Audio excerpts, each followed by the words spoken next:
को जो तेरा भजन करना वो भी छूट जाएगा। भगवान ने कहा इसे मेरा प्रसाद समझ करके ग्रहण कर लो सुदामा जी। तो भगवान का आदेश मान करके सुदामा जी ने स्वीकार तो किया, लेकिन ज्यादा समय तक रख नहीं पाए। सारी धन संपत्ति दान करके भगवान के भजन में ऐसे लीन हुए कि भगवान के धाम ही चले गए। आगे कथा ऐसी आती है कि भगवान द्वारकाधीश से इनके पिता वसुदेव जी कहने लगे, बेटा मेरी इच्छा यह है सूर्य ग्रहण के समय कुरुक्षेत्र में मैं यज्ञ करना चाहता हूं, उस यज्ञ का आयोजन करूंगा। भगवान द्वारकाधीश यज्ञ का आयोजन करते हैं और इसी यज्ञ में आज भगवान से वो ब्रजवासी भी मिले हैं। नंद बाबा, माता यशोदा, किशोरी राधा, ललिता, विशाखा, गोपियां, ये ब्रजवासी, क्योंकि भगवान को श्राप लगा हुआ था। अपने गोलोक धाम का एक सखा है संचो, उनका श्राप लगा हुआ है कि तुमको 100 वर्ष के लिए अपने ब्रजवासियों से वियोग तुम्हारा होगा। आज 100 वर्ष बाद में भगवान अपने ब्रजवासियों से, सखाओं से, नंद बाबा, माता यशोदा, गोपियां, इन सबसे मिले हैं। आगे कथा ऐसी आती है कि भगवान की जो बहन सुभद्रा है, सुखदेव जी कथा सुनाते हुए कह रहे हैं कि सुभद्रा का विवाह अर्जुन के साथ में कैसा हुआ। तो कथा भी पूरी विस्तार से यहाँ सुखदेव जी सुनाते हैं। भगवान जानते थे कि सुभद्रा का आकर्षण अर्जुन की ओर है, मैं अपनी बहन का विवाह करूं, लेकिन भगवान ऐसा नाटक करते हैं, अर्जुन से कहते हैं कि तुम महात्मा बन करके आ जाओ। अर्जुन महात्मा बन करके गए हैं और सुभद्रा का हरण करके ले जाते हैं। इस बात का समाचार जो बलराम जी को लगता है, बलराम जी सैनिकों को भेजते हैं, जहां भी वो महात्मा मिले पकड़ करके लाओ। अर्जुन को पकड़ करके लेकर के गए। अर्जुन ने कहा, बड़े भैया मैंने अपनी मर्जी से कुछ नहीं किया, मैंने वही किया है जो मेरे गोविंद ने मुझको आदेश दिया है। बलराम को मालूम चला कि सब लाला की लीला है, इन्हीं के इशारे से सब कुछ हुआ है। और यहाँ सुखदेव जी कथा सुनाते हुए वो कथा सुना रहे हैं कि अर्जुन और सुभद्रा का विवाह फिर धूमधाम से कृष्ण बलराम ने अर्जुन के साथ में किया।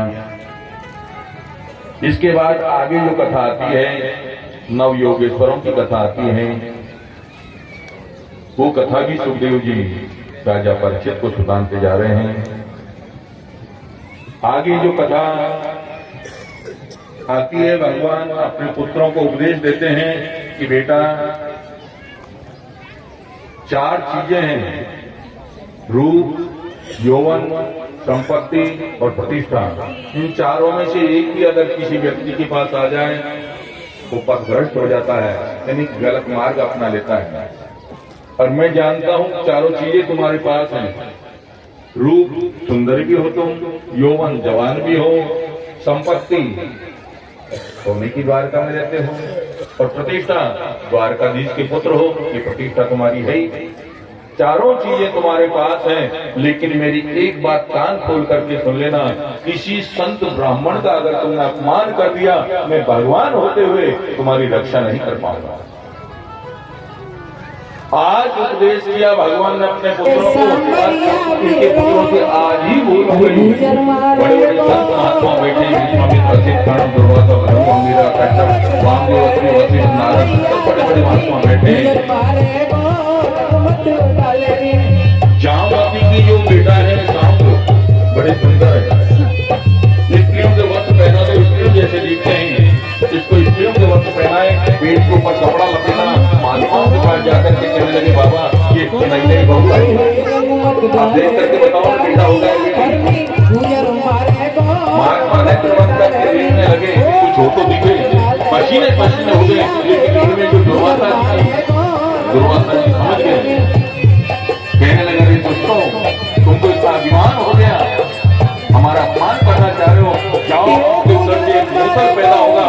हमारे खानदान को नष्ट कर देगा।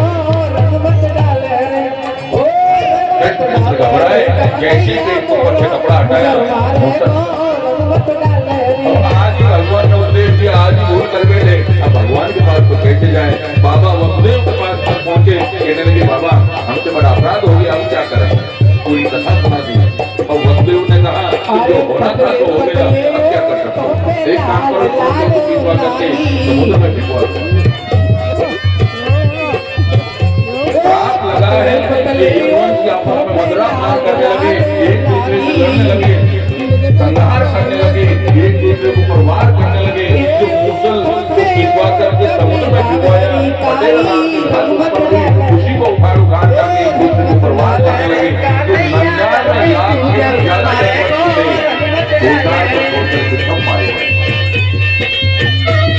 जो बलराम जी बीच में बचाने के लिए आए, तो कहते हैं बलराम जी को मारने के लिए बोले, हमें आ गया तो आप खुद सागर में प्रवेश कर जाओ। बलराम जी शेषनाग का रूप धारण करके शिव सागर में प्रवेश कर गए। भगवान सही नहीं आएगा गुजरात सोमनाथ द्वारका से सोमनाथ जाते हैं, जब भगवान आज कोई मूर्ति है जो बाबा एक मुद्रा में बैठे थे, अपने पैर के ऊपर पैर रख करके बैठिया ने तीर चलाया, भगवान को चरण के पास आकर दिया। भगवान के चरण में जो मणि की उसकी चमक को देख करके तीर चलाया था, पास में आकर के देखा तो भगवान को क्षमा याचना करने लगा, प्रभु मुझसे आज्ञा में अपराध हो गया, भूल हो गई। भगवान ने कहा कि मेरी इच्छा से हुआ, पहले तुम बाली थे तो वीर के भाई, मैंने कृष्ण के बाण चलाया, मेरी इच्छा से ही बाण चलाया है, सब बराबर हो गया।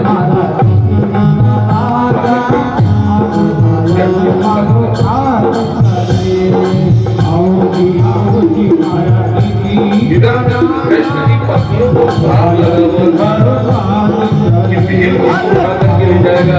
जब भगवान की पत्नियां कहने लगी आपके होते हुए भील हाथ उठा करके ले जाएंगे, तो भगवान ने कहा पागल की पत्नी हो, जब मैं मरा बन सकता हूँ, नदी बन सकता हूँ, अर्जुन से भगवान ने कहा हमारी पत्नियों को वृंदावन में छोड़ो। अर्जुन वृंदावन से भगवान से भील का रूप लेकर हरण करते हैं। मानो अर्जुन जी ये कहना चाह रहे हैं कि अर्जुन मेरे बिना तुम्हारा गांडीव धनुष भी किसी काम का नहीं है।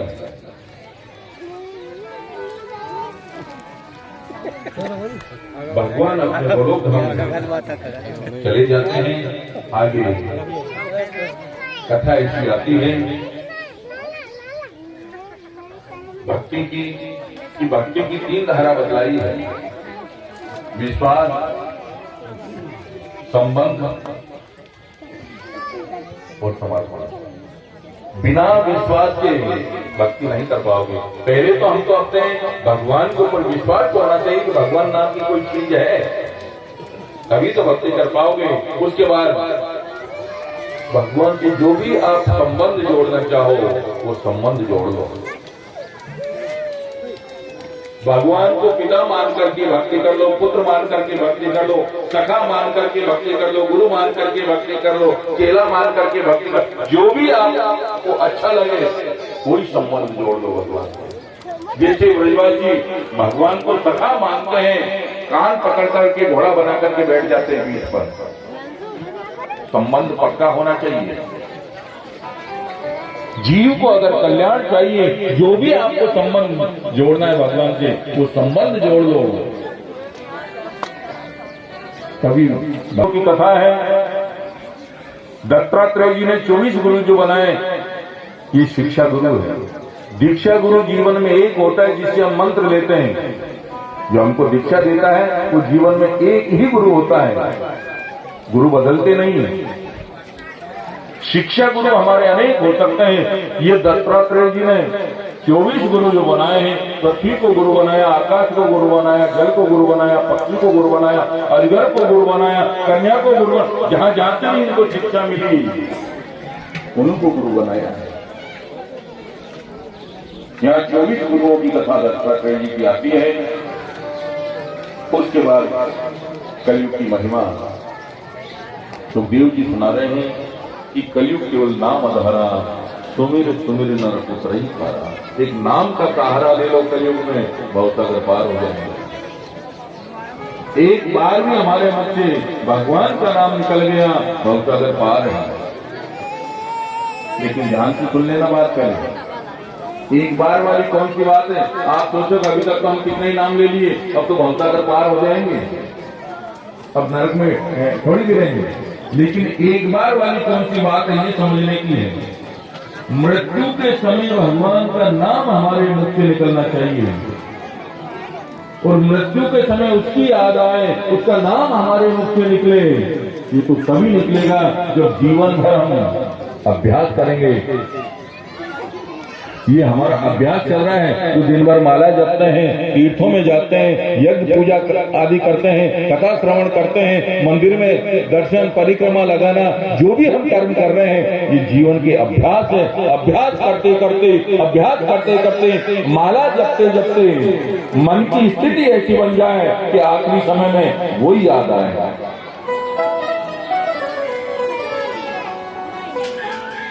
भरोसे में मत रहना कि एक बार का महाराज कह रहे थे तो एक बार तो क्या, अभी तक तो हम सैकड़ों बार नाम ले चुके हैं।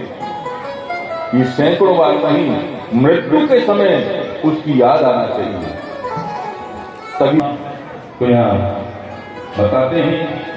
और आगे सुखदेव जी राजा परीक्षित से कह रहे हैं, राजा अभी तक जो तुमने प्रश्न किए उन सभी प्रश्नों के मैंने उत्तर दिए हैं। ध्यान से सुनना। यहाँ सुखदेव जी कह रहे हैं राजा परीक्षित से कि अभी तक जितने जितने तुमने प्रश्न किए उसके सबके मैंने उत्तर दिए हैं, लेकिन आखिरी में मैं तुमसे प्रश्न कर रहा हूं और तुमको उत्तर देना है। सुखदेव जी कह रहे हैं राजा परीक्षित से कि ये बताओ, तुम मरोगे? तुम मरोगे? राजा परीक्षित ने कहा, गुरुदेव जब मैंने जन्म ही नहीं लिया तो मरूंगा क्या? जन्म लेना मर जाना ये शरीर के लक्षण है, और मैं शरीर नहीं, मैं तो आत्मा हूं।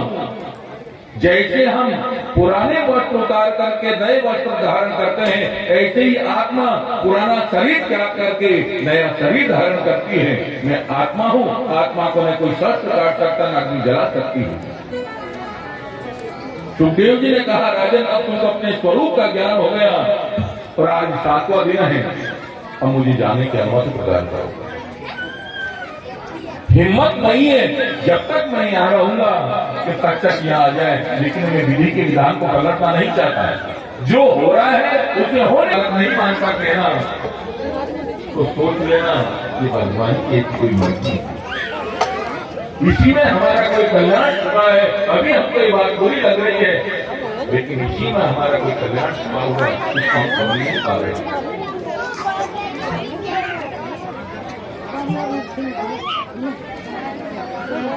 ये सुनकर के राजा परीक्षित ने सुखदेव जी का पूजन किया, व्यास पूजन, जो अभी हम थोड़ी देर बाद में हम सब लोग करेंगे।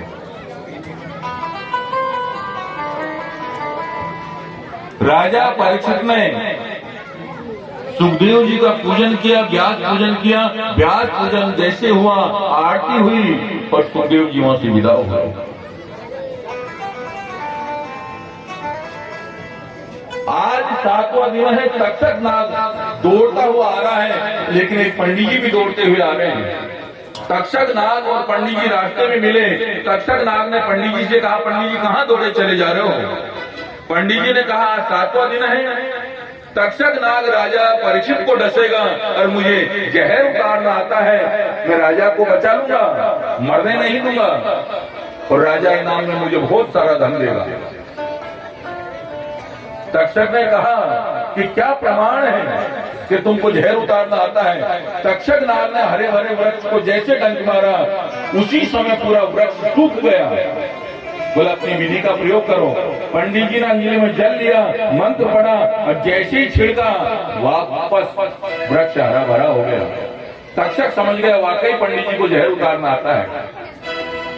तक्षक ने कहा कि विधि के विधान को मत पलटो पंडित जी, धन के लिए इतना सब कुछ कर रहे हो, धन हम तुम्हें बतला देते हैं, जितना चाहिए ले जाओ। तक्षक नाग ने खजाना बताया, पंडित जी वहां से धन लेकर के वापस हुए। आज 7वां दिन है। तक्षक आया, राजा परीक्षित को जैसे डंक मारा पूरा शरीर नीला पड़ गया। राजा परीक्षित